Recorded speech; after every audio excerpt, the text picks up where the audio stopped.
Welcome back to my YouTube channel medical and nurses. साहब मेरा नाम है कीर्ति। तो यहाँ पे हम एमसीक्यू सीरीज 5th पढ़ेंगे, जिसमें कम्युनिकेबल डिसीज़ का ट्रीटमेंट और कुछ स्पेसिफिक क्वेश्चन है जो कि प्रीवियसली एग्जाम में आ चुके हैं। तो जिनका भी मार्च में staff nurse, NHM MP staff nurse, CHO के लिए पेपर है तो उनमें क्वेश्चन इंपॉर्टेंट है। साथ ही साथ 7 मार्च को त्रिपुरा एंड हरियाणा 2 जगह सीएचओ का पेपर है, तो जिनका भी पेपर होने वाला है उनको बेस्ट ऑफ लक। और जो अपकमिंग जितने भी एग्जाम होंगे नर्सिंग के, उन सभी में क्वेश्चन इंपॉर्टेंट है। साथ ही साथ जीके से रिलेटेड मेरा सेकंड चैनल है जीके विद कीर्ति, आप चाहें तो उस चैनल पर विजिट कर सकते हैं। उसमें अल्टरनेट वे में आपके लिए एक वीडियो मिलता है जिसमें स्पेसिफिक करंट अफेयर 5 क्वेश्चन यदि उसमें करंट अफेयर के हैं तो 5 जीके के रहेंगे, क्योंकि अब हर एक एग्जाम में, नर्सिंग के एग्जाम में 10 नंबर का जीके और करंट अफेयर आता है। तो इसीलिए जो सेकंड चैनल है उस पर आपको जीके के क्वेश्चन, करंट अफेयर के क्वेश्चन मिलेंगे। तो आई होप आपको वो चैनल भी पसंद आए, तो आप लोग उसको एक बार विजिट जरूर कर सकते हैं। तो यहाँ पर जितने भी क्वेश्चन हैं बहुत ही अच्छे और इम्पोर्टेंट क्वेश्चन है जो कि प्रीवियसली एग्जाम में आए हुए हैं। तो इसके पहले हम सीरीज़ 4 तक पढ़ चुके हैं और ऐसी ही कई सीरीज़ आपको इसी चैनल पर प्लेलिस्ट में जाके आप लोग चेक कीजिए। पर प्लेलिस्ट 100 वीडियोस तक है सीएचओ स्टाफ नर्स एग्जाम के लिए, तो आप लोग वहाँ पर भी देख सकते हैं। तो यहाँ पर क्वेश्चन नंबर फर्स्ट है, the disease not present in India is. तो यहाँ पर क्वेश्चन ये है कि इंडिया में इनमें से कौन सी डिसीज है जो एट प्रेजेंट नहीं है। ऑप्शन है dengue, yellow fever, Japanese encephalitis या फिर कैसनूर फॉरेस्ट डिसीज। तो एट प्रेजेंट में इंडिया में डेंगू भी होता है, जैपनीज इंसेफेलाइटिस की कंडीशन भी होती है जो कुछ टाइम पहले बिहार में हुई थी ये कंडीशन, एंड कैसनूर फॉरेस्ट डिसीज। तो ये सबसे पहले कहाँ पे मिली थी? कर्नाटका के फॉरेस्ट में, मंकीज में मिली थी सबसे पहले डिसीज देखने। तो तीनों डिसीज इंडिया में एट प्रेजेंट में भी है, बट जो नहीं है वो क्या है? Yellow fever. इंडिया में एट प्रेजेंट में येलो फीवर डिसीज प्रेजेंट नहीं है। बाकी डेंगू, जैपनीज इंसेफेलाइटिस और कैसनूर फॉरेस्ट डिसीज KFD, तीनों डिसीज एट प्रेजेंट इंडिया में हैं। नेक्स्ट क्वेश्चन देखेंगे हम, लेप्टोस्पायरोसिस इज ट्रांसमिटेड थ्रू। तो लेप्टोस्पायरोसिस की कंडीशन है किसके द्वारा ट्रांसमिट होती है? ऑप्शन है rat urine, rat bite, mosquito and dog bite. तो लेप्टोस्पायरोसिस की जो कंडीशन है मोस्टली रेट, जो चूहे हैं उनकी यूरिन या फिर रेट यूरिन या फिर रेट फीकल मटेरियल के थ्रू ट्रांसमिट होती है। प्लेग की कंडीशन जिसको हम कहें, तो लेप्टोस्पायरोसिस का जो मेन ट्रांसमिशन रूट है वो क्या है? रेट यूरिन, चूहों की यूरिन से डिसीज ट्रांसमिट होगी। Next is beef tape worm is a. तो बीफ टेप वॉर्म क्या है? टीनिया सेजिनेटा, टीनिया सोलियम, इकोनोकस ग्रैन्युलोसिस या फिर ग्याना वॉर्म। तो यहाँ पर जो बीफ टेप वॉर्म है क्या है? एक तरीके का टीनिया सेजिनेटा है जो कि एक इन्फेस्टेशन टाइप का डिसीज क्रिएट करेगा, पैरासाइटिक डिसीज क्रिएट करेगा beef tapeworm. Next is trachoma is a disease related to. तो ट्रोकोमा जो डिसीज है किससे रिलेट करती है? ऑप्शन में आइस, ईयर्स, नोज या फिर थ्रोट। तो ट्रोकोमा डिसीज किससे रिलेट करती है? करती है आइस से रिलेट करती हुई डिसीज। ट्रोकोमा को एक स्ट्रेटजी एग्जाम में पूछी जाती है, आपको वो आप जरूर याद रखना। आई थिंक सेफ स्ट्रेटजी है जिसमें हाइजीन को मेंटेन करना, सर्जरीज को, मेडिसिन को, एंटीबायोटिक को, ये सभी चीज़ें इंक्लूड की जाती हैं। तो सेफ स्ट्रेटजी किसके ट्रीटमेंट में यूज होती है? तो होती है ट्रोकोमा। वो भी आपसे एग्जाम में आ सकती है। ट्रोकोमा क्या है? आई डिसीज है। Next is leprosy should be treated for a minimum period of. एक क्वेश्चन रिसेंट में MPCHO का आफ्टर टर्म एंड एग्जाम में आया था। क्वेश्चन है leprosy should be treated for minimum period of. Leprosy है जिसको हम हैंसन डिसीज के नाम से भी जानते हैं, तो दूसरा नाम भी याद रखें आप लोग, लेप्रोसी का क्या है? Hansen disease. लेप्रोसी का जो ट्रीटमेंट होता है तो उसके लिए मिनिमम कितने पीरियड तक ट्रीटमेंट चलता है? ऑप्शन है लाइफ लॉन्ग, 20 ईयर, 5 ईयर या फिर 6 to 12 मंथ। लेप्रोसी का जो ट्रीटमेंट चलता है एटलीस्ट और मिनिमम 6 से 12 महीने तक इसका ट्रीटमेंट कंटिन्यू रखा जाता है। Next is gonorrhoea is a disease transmitted through. तो गोनोरिया की कंडीशन है जो निसीरिया गोनोरिया के द्वारा होती है। तो ये जो गोनोरिया है किस तरीके की डिसीज है, कैसे ट्रांसमिट होती है? ऑप्शन है food, needle prick, blood transfusion या फिर सेक्सुअली। तो गोनोरिया है ये जो एक तरीके की क्या सेक्सुअली ट्रांसमिटेड डिसीज है। इसका जो कॉजेटिव एजेंट क्या है वो निसीरिया गोनोरिया। तो यहाँ पर सही आंसर क्या होगा, डी, सेक्सुअली ट्रांसमिटेड डिसीज। यदि एड्स पूछा जाता तो एड्स निडल प्रिक से भी हो सकता है, ब्लड ट्रांसफ्यूजन से भी हो सकता है, सेक्सुअल कांटेक्ट के द्वारा भी हो सकता है। तो गोनोरिया क्या है, एक तरीके की sexually transmitted disease. Next is modifiable risk factor in case of hypertension include all except. तो ये क्वेश्चन आपको एग्जाम पे जरूर मिलेगा। हाइपरटेंशन की जगह आपको डायबिटीज मेलाइटिस आ सकता है, कोरोनरी आर्टरी डिसीज आ सकता है, कि मॉडिफाइबल फैक्टर सभी हैं, रिस्क फैक्टर सभी हैं किसी एक को छोड़कर। तो हमने दो तरीके के रिस्क फैक्टर पढ़े हैं, एक तो होता है मॉडिफाइबल और दूसरा नॉन मॉडिफाइबल। तो मॉडिफाइबल रिस्क फैक्टर ऐसे फैक्टर्स होते हैं जिनको हम चेंज कर सकते हैं, बट जो नॉन मॉडिफाइबल होते हैं उनको हम चेंज नहीं कर सकते, उनको चेंज करने पर हमारा कोई कंट्रोल नहीं रहेगा। तो यहाँ पर सेम कहा है कि मॉडिफाइबल रिस्क फैक्टर सभी हैं किसी एक को छोड़कर। ऑप्शन में age, obesity, salt intake and alcohol intake. तो यहाँ पर ओबेसिटी को हम कम कर सकते हैं, मोटापे को कम कर सकते हैं एक्सरसाइज करके, जिम करके, सॉल्ट इंटेक को भी कम कर सकते हैं, अल्कोहल इंटेक को भी हम स्टॉप कर सकते हैं। तो ये क्या होगा, मॉडिफाइबल चेंजेबल फैक्टर जिनको हम चेंजेस कर सकते हैं। बट एज, जेनेटिक फैक्टर, इन सबको हम चेंज नहीं कर सकते, सेक्स रेशियो, सभी चीज़ें हम चेंज नहीं कर सकते हैं। तो यहाँ पर नॉन मॉडिफाइबल रिस्क फैक्टर क्या हो जाएगा, age. Next is rheumatic heart disease related to the condition. तो जो आरएचडी है, इसके पहले जो प्रीवियस वीडियो था सीरीज 4 उसमें भी ये क्वेश्चन आपको बताया था। तो उसमें ये था कि रूमेटिक हार्ट डिसीज किसके द्वारा होती है। तो यहाँ पर क्वेश्चन ये है कि rheumatic heart disease related to the condition. जो आरएचडी डिसीज है किससे रिलेट करती हुई है। ऑप्शन में throat infection, ear infection, eye infection या फिर लेग इन्फेक्शन। तो जितनी भी रूमेटिक हार्ट डिसीज है किससे रिलेट करती हैं, थ्रोट इन्फेक्शन, या फिर लॉन्ग टर्म तक फेरेंजाइटिस रहे, थ्रोट इन्फेक्शन रहे, तो ये क्या कर सकती हैं, रूमेटिक हार्ट डिसीज होने का कारण भी बन सकती हैं, जो कि बीटा स्ट्रेप्टोकोकल जो बैक्टीरिया है उसके द्वारा ये कंडीशन होगी।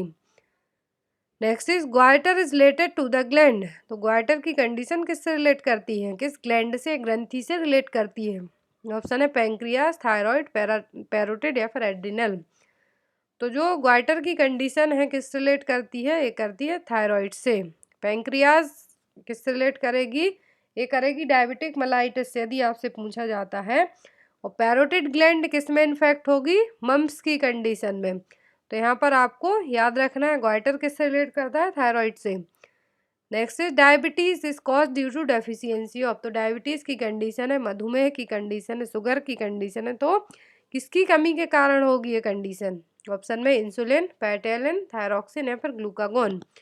Diabetes is a caused due to deficiency of insulin, insulin की कमी के कारण ही डायबिटीज होती है। Next is most common cause of blindness in India is. तो इंडिया में अंधे होने का सबसे ज़्यादा कारण क्या है। ऑप्शन है कैटरेक्ट, ग्लूकोमा, रिफ्रैक्टिव इंडेक्स या फिर विटामिन ए डेफिशिएंसी। तो मोस्ट कॉमन कॉज है ब्लाइंडनेस का इंडिया में वो है cataract. Opacity of the lens, lens पर क्या होगा, ओपेक फॉर्मेशन होगा, धुंधल, जो एक क्लाउडिंग ओपेसिटी आपको देखने को मिलेगी लेंस पर, तो क्या है, कैटरेक्ट। तो कैटरेक्ट सबसे ज़्यादा कारण है किसका, ब्लाइंडनेस का। कैटरेक्ट को हिंदी में पता नहीं मुझे, आई थिंक मोतियाबिंद कहा जाता है, बट आप लोग एक बार कंफर्म कर लेना जो भी एएनएम वाले यदि वीडियो देख रहे हो तो। कैटरेक्ट को मोतियाबिंद भी कहा जाता है, एक बार आप लोग इसको कंफर्म जरूर कर लेना। बट इंडिया में अंधे होने का मेन कारण क्या है, cataract. Next is barrier method of contraception is. तो बैरियर मेथड कौन सी है कॉन्ट्रासेप्शन की, फैमिली प्लानिंग के लिए जो कॉन्ट्रासेप्टिव मेथड यूज़ की जाती हैं। तो यहाँ पर ऑप्शन में है जो उनमें से आपको बताना बैरियर मेथड कौन सी है। ऑप्शन है condom, intrauterine device, oral pills and injectables. तो जो बैरियर मेथड है वो क्या है, कंडोम है, फीमेल कैप है। तो यहाँ पर इसका आंसर क्या होगा, एक कंडोम क्या है, barrier method. Next is 1 gram of protein will give how many kilo calorie पर ग्राम। 1 ग्राम प्रोटीन से कितनी किलो कैलोरी मिलती है, तो मिलती है total 4 kilo calorie. 1 gram protein से कितनी कैलोरी मिलेगी, 4। Next is reference protein is.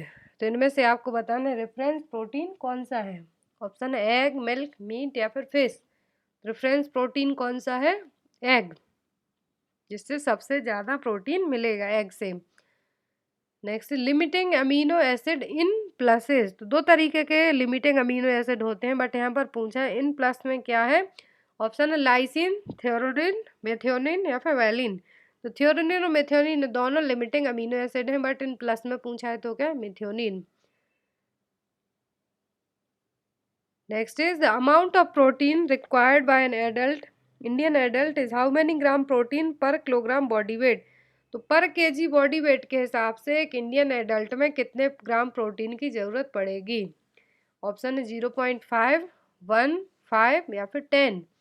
तो यदि बॉडी वेट के हिसाब से पूछा है कि पर केजी बॉडी वेट के हिसाब से कितने ग्राम प्रोटीन की ज़रूरत पड़ेगी, तो पर डे के हिसाब से कितनी पड़ेगी, 1 ग्राम प्रोटीन चाहिए पड़ेगा 1 केजी बॉडी वेट के लिए। तो यहाँ पर gram protein per KG body weight के हिसाब से ज़रूरत पड़ेगी, तो आंसर क्या आएगा, B.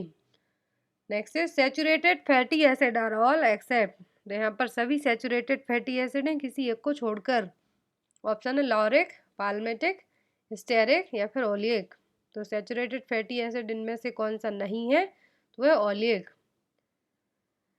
Next is deficiency of vitamin D causes, तो विटामिन डी की कमी कारण क्या होगा। ऑप्शन है रिकेट्स, स्कर्वी, नाइट ब्लाइंडनेस या फिर D all of the above.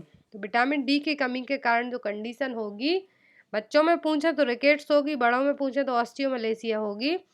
तो बच्चों यहाँ पर ओनली पूछा है विटामिन डी डेफिशिएंसी, तो क्या रिकेट्स। स्कर्वी विटामिन सी की कमी के कारण हो, नाइट ब्लाइंडनेस विटामिन ए की कमी के कारण। तो यहाँ पर इसका सही आंसर क्या आएगा, A, rickets. Next is pellagra is a deficiency disease caused due to the deficiency of, तो पेलाग्रा जो डिसीज है किसकी कमी के कारण होने वाली डिसीज है। ऑप्शन राइबोफ्लेविन, थियामिन, नियासिन या फिर फॉलेट। तो पेलाग्रा जो डिसीज है किसकी कमी के कारण होती है, नियासिन की कमी के कारण। पेलाग्रा के आपसे एग्जाम में 3D सिम्टम जरूर पूछे जा सकते हैं, तो आपको याद रखना डिमेंशिया, डायरिया, डर्मेटाइटिस। यदि फोर्थ सिम्टम पूछा जाता है तो क्या, डेथ। 4D पूछते हैं तो dementia, diarrhoea, dermatitis and death. Only 3 पूछते हैं जब, तो डिमेंशिया, डायरिया और डर्मेटाइटिस। पेलाग्रा किसकी कमी के कारण होता है, नियासिन की कमी के कारण।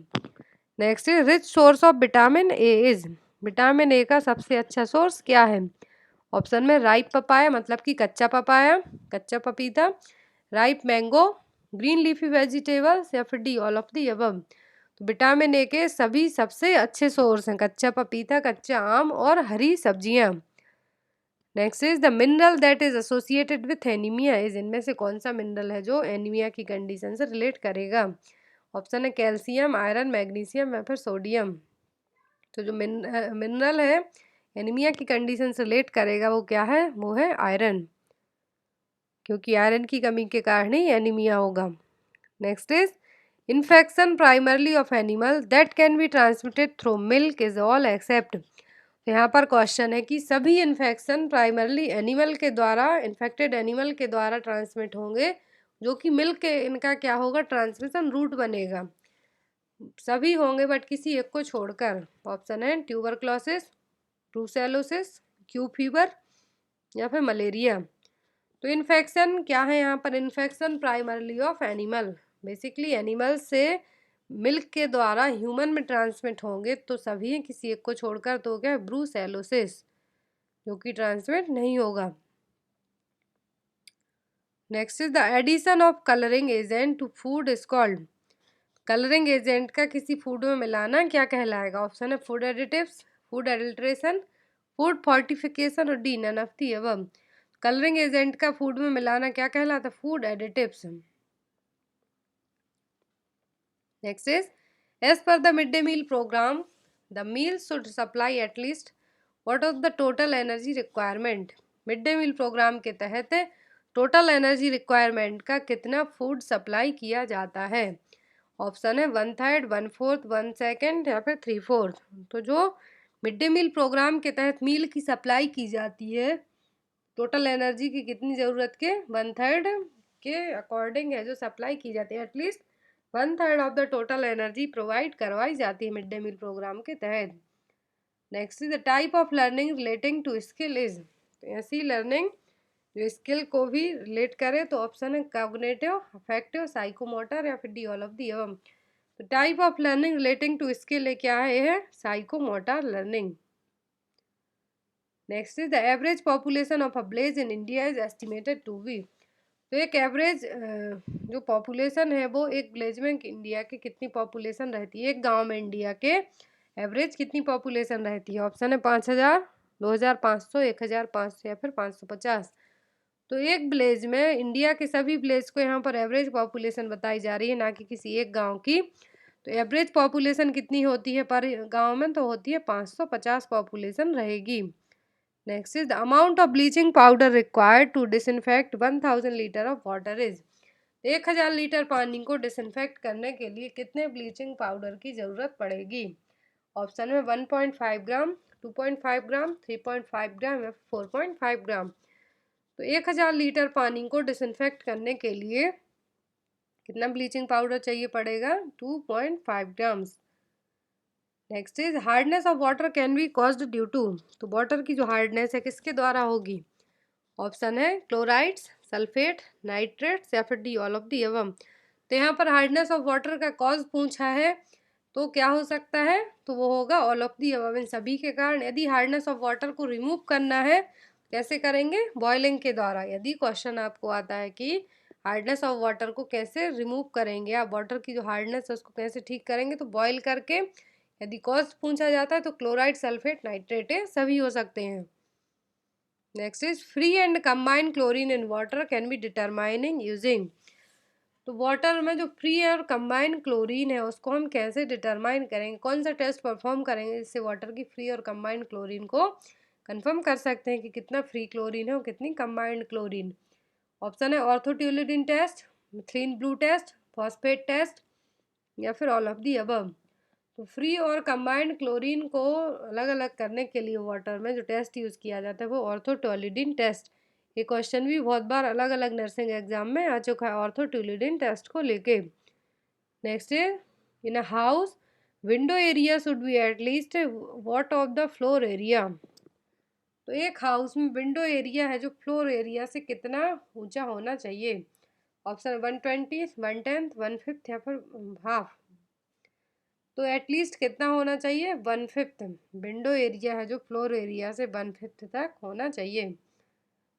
नेक्स्ट क्वेश्चन है यहाँ पर, overcrowding is said to be exist if how many number of person over 9 year of age not husband and wife of opposite sex are obliged to sleep in the same room.